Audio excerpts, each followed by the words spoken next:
What is pragmatism?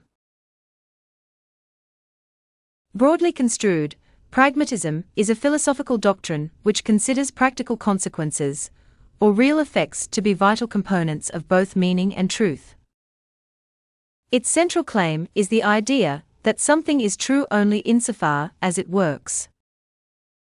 But it must be noted that pragmatism is not a single philosophy. In fact, it is more of a style or way of doing philosophy. In particular, pragmatism asserts that any theory that proves itself more successful in predicting and controlling our world than its rivals can be considered to be nearer the truth. It argues that the meaning of any concept can be equated with the conceivable operational or practical consequences of whatever the concept portrays.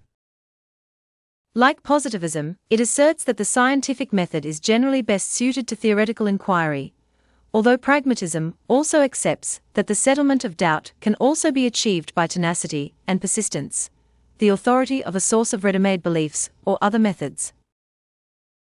Pragmatism is founded by the American philosopher Charles Sanders Peirce, who first stated the pragmatic maxim in the late 19th century as a maxim of logic and as a reaction to metaphysical theories.